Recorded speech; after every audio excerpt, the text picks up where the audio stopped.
Урматтуу туугандар, бир нерсе менен бөлүшүп коеюн. Башында видеону карасаңыздар. Мындай өкүм чыгардык деп коесуңар ким билет.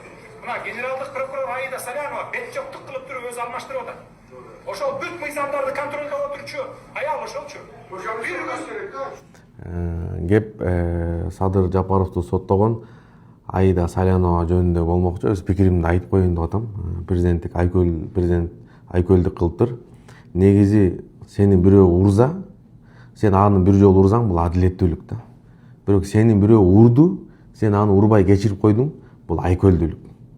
Президентибиз айкөлдүк кылып Аида Салянованы чакырып, эски кеткендердин баарын унутуп, аны жөн эле чакырбастан шахмат федерациянын президенти кылып коюптур.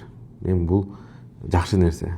Бул жерден көп сабак алса болот. Мен айтайын дегеним, кээде алдыга жылыш үчүн ар бири менен эзептешип отурбай, ар нерсени казып отурбай, өткөн иш өлгөн менен барабар дейт го, баягы күч энергиянын баарын кетирбей, алдыга жылыш үчүн кээде айкөл болушка дагы туура келет экен. Өзгөчө өлкө жетекчилерине.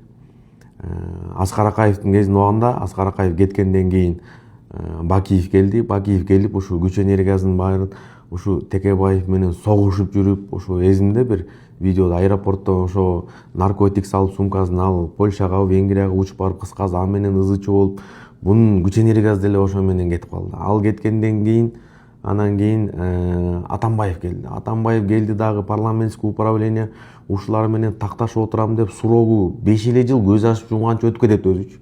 1 мегайт эткенче уже азыр 5 жылдык убактын 5 айда эле өтүп кеткендей болот да. Убактысынын баары ушу менен кетип калды. Назарбаев менен согушуп атты, граница казактарды айтып, канчаны кашайтып, кыскасы убактысынын баары ошо менен кетип калды деп ойлойм да, бул менин жеке пикирим.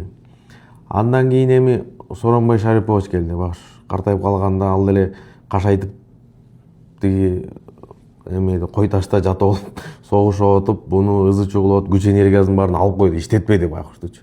Бардын жакшы жактарым бар го, мен мындай айтып атам да.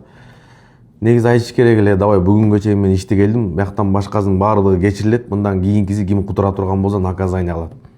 Эски куску менен чукуп отуруп эле, ар жак бер жак күч энергиясынын бар Сооронбай Шарипович суроо эмне өтүп кеткен билбей калды окшойт өзүчү. Ошон үчүн кээде иште деле, бизнесте деле, жашоодо деле кээде кечиргенге туура келет экен. Себеби өч алыш баардыгынын колунан келет. Өч алыш баардыгынын колунан келет. Учуру келгенде, моменти келгенде өч алыш бул нормалдуу эле нерсе болчу. Бирок кечирип коюш бул баардыгынын колунан келе бербейт экен. Бул күчтүүлөрдүн колунан келет экен. Ошого күч энергияны кетирбей, мамлекетти өнүктүргөнгө, өлкөнү өнүктүргөнгө аракет кылыш керек экен. Биз деле анча-мынча ит үрө берет, кербен жүрө берет. Иш болгон жерде кемчилик болот, сөз болот. Ага көңүл бурбай эле өзүңдүн койгон максатыңа аракет кылып кете бериш керек экен. Главное, максатты туура коюш керек. Себеби максаты жок жигитке мааниси жок таң атат дейт. Максатты бекем коюш керек дагы, ар бир үргөн итке көңүл бурбай. Эми туура сындаса бул жакшы, бирок туура эмес болсо күч энергияны кетирбей, кечирип коюп ишти кылып кете бериш керек экен. Ошондо жашоо дагы жеңилирээк болот экен да.